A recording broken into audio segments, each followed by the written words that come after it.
संयुक्त विनोद हो, लेकिन उद्देश्य आत्मा परमात्मा को। जीवन न उच्छृंख हो, न जीवन शुष्क हो, न उच्छृंखता न शुष्कता, संयम और सरस। संयम भी हो और सरस भी हो। रस आत्मा का, संतुष्टि का, तृप्ति का। रस के लिए सदाचार, संयम के लिए समझ, और दोनों मिलती है सत्संग और भगवत साधन से ऊंचा उद्देश्य, ऊंचा इरादा हो।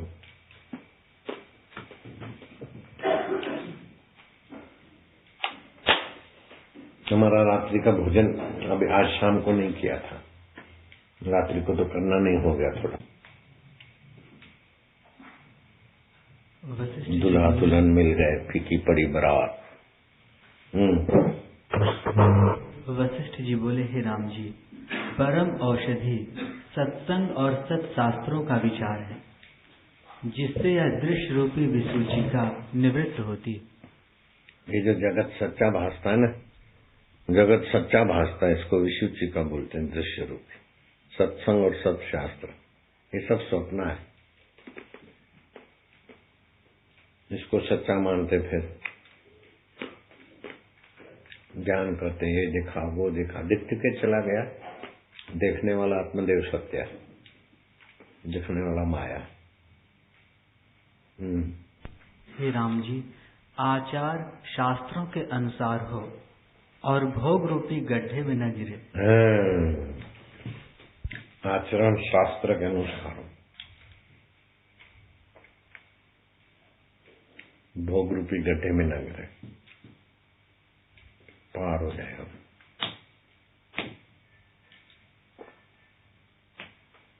मैं क्या करूं, मैं क्या करूं, मैं क्या हूं, ये खोज लो तो कुछ करना नहीं। मैं क्या हूं, मैं कौन हूं, उसकी गहराई में पहुंचोगे तो आत्मा परमात्मा की प्राप्ति। बाकी तो दिमाग में कुछ भरो, मैं डॉक्टर हूं, मैं वकील हूं, ये काल्पनिक है। बुद्धि भी कल्पित है, तो बुद्धि में जो भी बना वो भी कल्पित है। और पहले जो बुद्धि मानती थी वो अभी नहीं मानती, अभी जो मानेगी फिर बदलेगा। तो जो बुद्धि को प्रकाशित करता है, बुद्धि बदल के उसको जानता है, वो कौन है, मैं कौन हूं। बुद्धि किस में विश्रांति पाती है, मन किसकी सत्ता से दौड़ता है। ईश्वर को पाने का विचार आया तो ईश्वर को पाने के विचार में मूल में देखो ईश्वर है कि नहीं है। राम जी धनुष दिखाते, कभी राम जी को कभी शिव जी को, ये सब भावुकता है। भाव के साथ सत्संग और ज्ञान भी होना चाहिए। राम जी के दर्शन हो गए तो धनुषधारी दिखे तो छोड़ दिया, अब फिर राम से मिलाओ। गुरु करने का मतलब ये है कि हमारा सर्वोपरि हित किस में है। गुरु जी जो बोले बस उसी में लगो, अपनी कल्पनाओं में उलझ जाओगे। गुरु कृपा ही केवलम, शिष्य से परम मंगलम।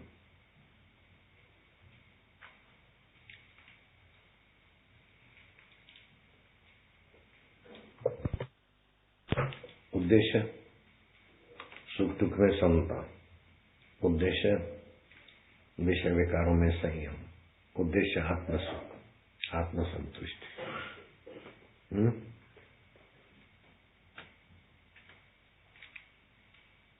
आनंद है।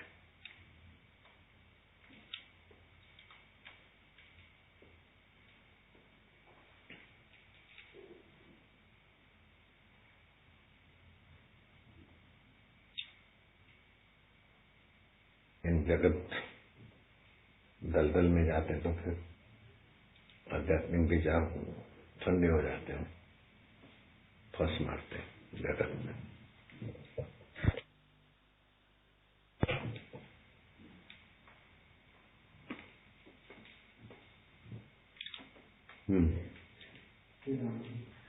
जैसे मंदराचल पर्वत के निकलने से क्षीर समुद्र शांत हुआ है, वैसे ही संकल्प विकल्प से रहित मनुष्य शांति रूप होता है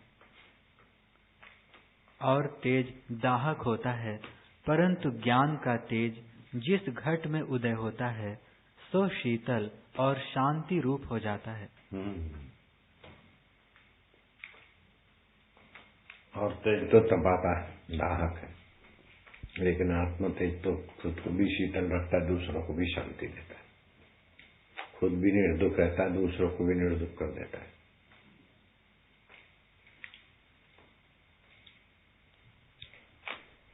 राजा का तेज दूसरों को दबोचता है, दूसरों को तपाता सताता है।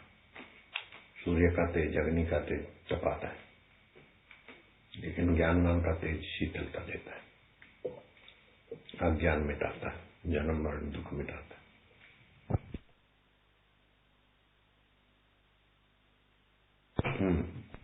जैसे कलयुग में शिखा वाला तारा उदय होता है और कलयुग के अभाव में नहीं उदय होता, वैसे ही ज्ञानवान के चित्त में विकार उत्पन्न नहीं होता। हे राम जी, संसार भ्रम आत्मा के प्रमाद से उत्पन्न होता है, पर आत्मज्ञान होने से वह यत्न के बिना ही शांत हो जाता है। फूल और पत्र के काटने में भी कुछ यत्न होता है, परंतु आत्मा के पाने में कुछ यत्न नहीं होता, क्योंकि बोध रूप को बोध ही से जाना जाता है। जो जानने मात्र एकदम जल्दी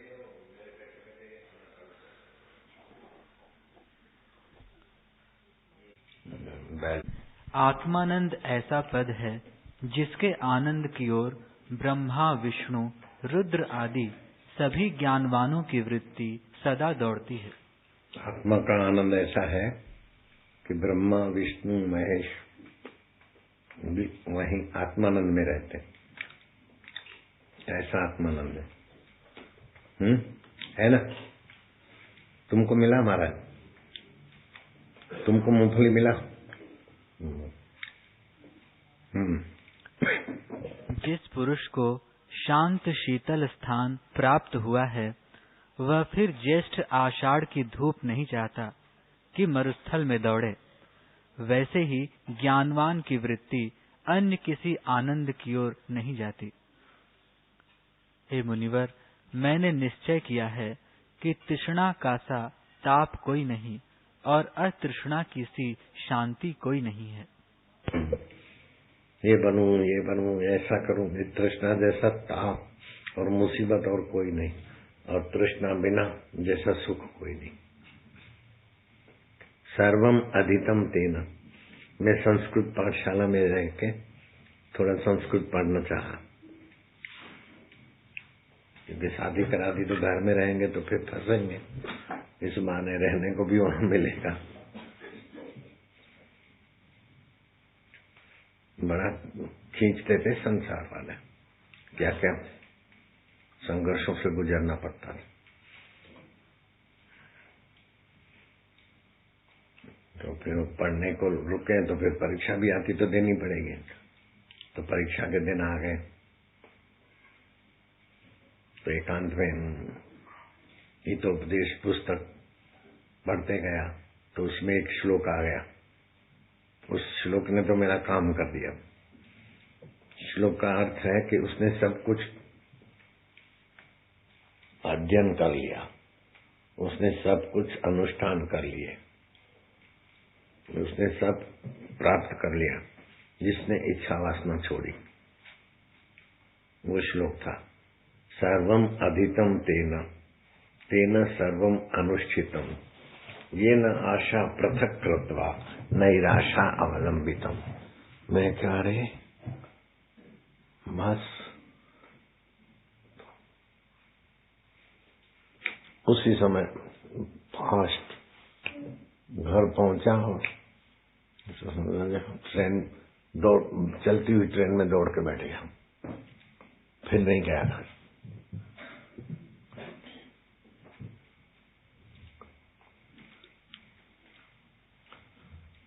भाई मर गया, फलाना मर गया, अब कोई किस मरे क्या करे, ये मर गया, वो मर गया, साला मर गया, साले का साला, साले अब क्या करो, साले तुम जानो।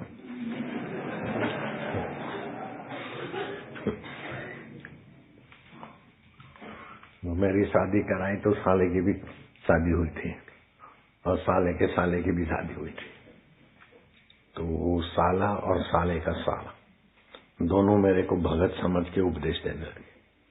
मैं सुनता रहा, मन में कहा साले के साले तुम क्या अक्कल देते हो, हमारा अक्कल देने वाला है मेरे साथ। साले के साले मेरे को अक्कल देने लगे थे। डबल गाली होगी, साले के साले मिलके अक्कल दे रहे मेरे को, अब ही कर रहे हैं। कृपा करो। पहले तो उपदेश दे रहे थे, भाई गृहस्थी में भी रह कर तो भगवान मिलता है ना, हम भी देखो, हम भी शादी करें, हम भी गृहस्थ संभालेंगे, तुम भी संभालना, ऐसा करना वैसा करना, बड़ा उपदेश ठोक रहे थे। हवा चल पड़ी थी, नहीं तो बाबा जैसा है तो ऐसा है तो ऐसा है, तो लल्लू पंजू भी मेरे को उपदेश देने आ जाते थे।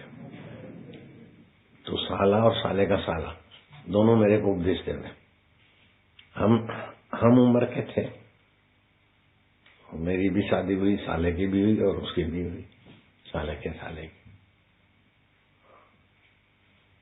तो साला भी उपदेश दे, साले का साला तो उपदेश देता था।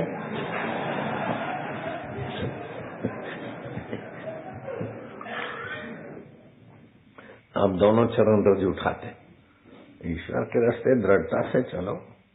उपदेश देने वाले सब बबलू बन गए, दूसरे भी कई जो गुरु बन के उपदेश देते थे ना, उनको पता चला कि सच्चा सदगुरु मिलने के बाद आदमी कहाँ पहुंच जाता। पूर्ण गुरु कृपा मिली, पूर्ण गुरु का ज्ञान आंसुमल से हो गए। जिनको मूंगफली चुगने का जरा चुस्का मिल गया, वो हाथ ऊपर करो। पुरुष जाता है उस ओर सबको प्रसन्नता होती है। जहाँ भी ज्ञानी जाता, ज्ञानी की नजर जाती, वहाँ प्रसन्नता, आनंद, माधुर्य। उसकी वाणी कोमल, मधुर और स्निग्ध होती है। वह उदार आशय, क्षोभ से रहित होकर लोगों का उपकार करता है और वाणी से सबको प्रसन्न रखता है। वह सौहार्द, शांति और परमार्थ का कारण है। हे राम जी, वचन तो उसके प्रसन्नता के लिए होते हैं और वह आप भी सदा प्रसन्न रहता है। स्नान, दान, तपस्या और ध्यान, ये चार उसके बेटे हैं। स्नान यह है कि सदा पवित्र रहे।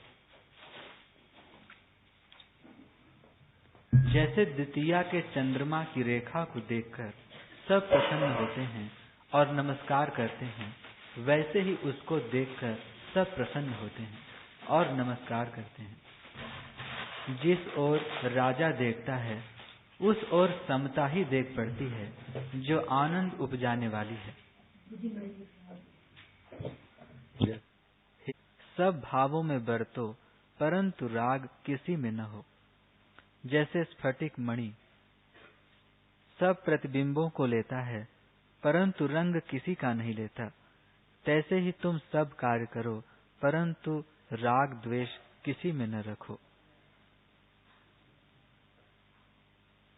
हे राम जी, ऐसा पुरुष निर्बंधन है, उसको शास्त्र के उपदेश की आवश्यकता नहीं, वह तो निज रूप है।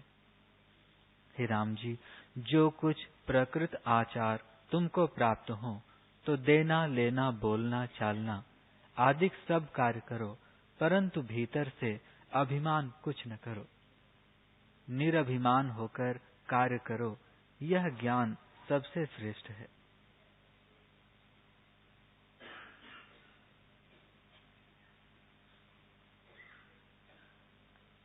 हे साधो, जिसकी बुद्धि आत्म तत्व के अवलोकन से उपराम नहीं होती, ऐसा जो यथार्थदर्शी ज्ञानवान है, जिसका हृदय राग द्वेष से शीतल हुआ है, दृश्य वर्ग को जो साक्षीभूत होकर देखता है, उसी का जीना श्रेष्ठ है।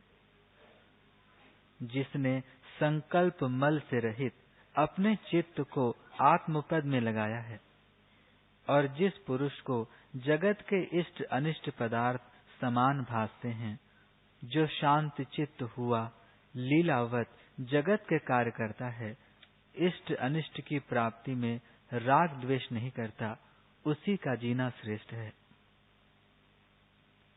जिसे ग्रहण त्याग की बुद्धि उदय नहीं होती, और जिसके श्रवण और दर्शन किए से औरों को भी आनंद उपजता है, उसी का जीना शोभता है। जिसके उदय हुए से जीवों के हृदय कमल प्रफुल्लित होते हैं, उसका चिर जीना प्रकाशवान शोभता है, और वही पूर्णमासी के चंद्रमावत सफल प्रकाशता है, नीच नहीं शोभते।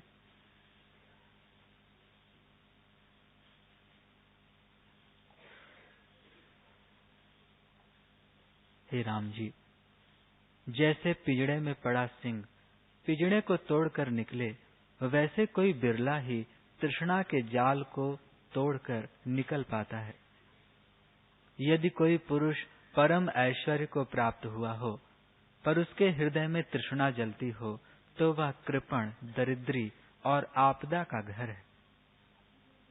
और जो निर्धन देखता हो, परंतु उसके हृदय में तृष्णा न हो, तो वह परम ऐश्वर्य से संपन्न और परम संपदा की खान है। सबसे बड़ा दुख क्या है और सबसे बड़ा सुख क्या है? दरिद्रता सम दुख जग में नाई। दरिद्रता जैसा जगत में कोई दुख नहीं। संत मिलन सम सुख जग नाई। संत मिलन जैसा कोई सुख नहीं और दरिद्रता जैसा कोई दुख नहीं। ऐसा है रामायण में। तो दरिद्रता 3 प्रकार की होती है। एक होती है रुपए पैसे वस्तु के अभाव की दरिद्रता, इसको बोलते हैं वस्तुजन्य दरिद्रता। सोना नहीं है, गहना नहीं है, नौकरी नहीं है, रुपया नहीं है, पैसा नहीं है, मकान नहीं है, ये दरिद्रता है, वस्तुजन्य दरिद्रता। दूसरी होती है भावजन्य दरिद्रता। ये सब कुछ है लेकिन फिर भी अपने इतना ही है, और चाहिए और चाहिए।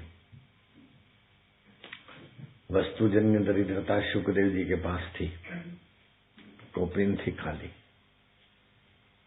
शबरी के पास कुछ भी नहीं था। लेकिन भावजन्य और ज्ञानजन्य दरिद्रता बहुत भयंकर होती है। दिल्ली में ताल कटोरा है, स्विमिंग पूल है, मैं तैरने जाता था, वीवीआईपी था, मैं फोन करवा देता था, सब ठीक कर देते थे। तो शावर लेके जंप मारना होता है, तो शावर में देखे तो शावर ही नहीं है। मैं क्या इतने सारे बाथरूम है, शावर नहीं। बोले बाबा चोरी हो जाती है। इतने सारे 50 सिक्योरिटी वाले चोरी कैसे होती है? बोले बड़े लोगों के लोग आते हैं, वही ले जाते हैं, तो हम क्या करें? तो मिनिस्टरों के बेटों को शावर चुराने से क्या मिलता है? फिर भी भावजन्य दरिद्रता है। ऐसी रावण के पास भावजन्य दरिद्रता थी। अपनी पत्नी थी, अपने लंका की सुंदरियां थी, फिर भी वो दूसरे से सुख लेने की जो भावना है, वो भावजन्य दरिद्रता है। तो रावण भावजन्य दरिद्रता में, सोने की लंका होते हुए भी भावजन्य दरिद्रता से भटकते भटकते फंस गया। तीसरी होती ज्ञानजन्य दरिद्रता। वो थी विभीषण में। विभीषण रावण की नाई भावजन्य दरिद्रता, सुंदरियों के पास भटकना, वो नहीं था। और वस्तुजन्य दरिद्रता नहीं थी, लेकिन सूझबूझ की कमी, ज्ञानजन्य दरिद्रता, वो भी दुख देती है। विभीषण की ज्ञानजन्य दरिद्रता ये थी, राम जी का सिद्धांत और राम जी को तो चाहता था, लेकिन राम जी के पास जाऊं कैसे, क्योंकि मैं तो राक्षस कुल का हूं, रावण का भाई, मुझे कैसे स्वीकार करेंगे, शत्रु के भाई को कैसे स्वीकार करेंगे। तो फिर हनुमान जी का सत्संग मिला। तो भाई भगवान तो सबके हैं, जो जिसको चाहता है वो उसको पा लेता है।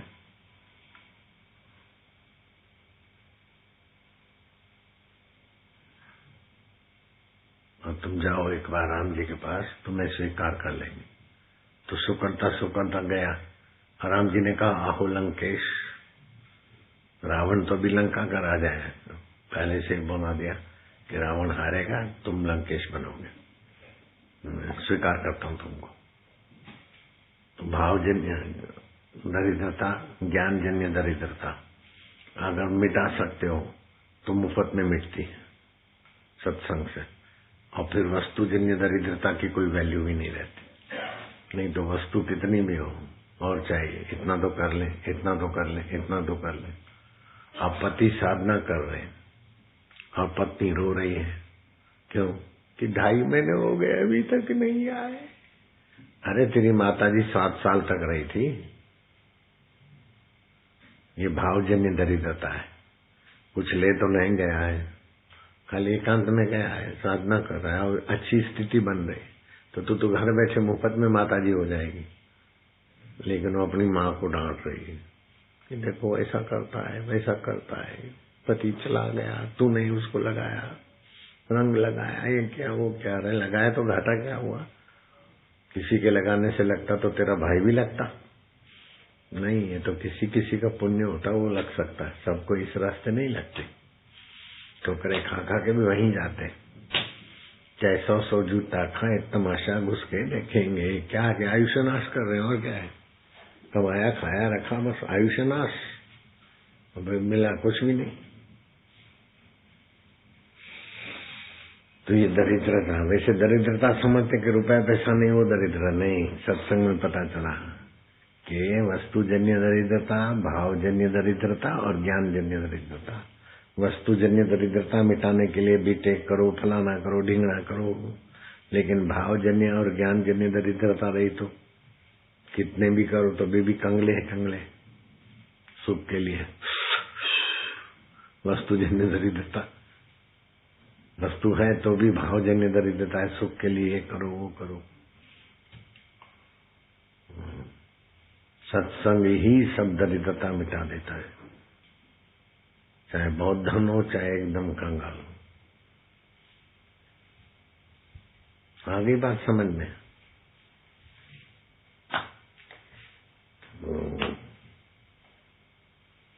तीन टूक को पीन की भाजी बिना लूण, तुलसी हृदय रघुवीर बसे तो इंद्र बापड़ा। अब हम भी जाएंगे एकांत में। विश्व विजयी कौन है? जिसने अपने पर अपने इस भावजन्य और ज्ञानजन्य दरिद्रता को हटा दिया सत्संग साधन के द्वारा, वो सबसे ज्यादा अमीर है।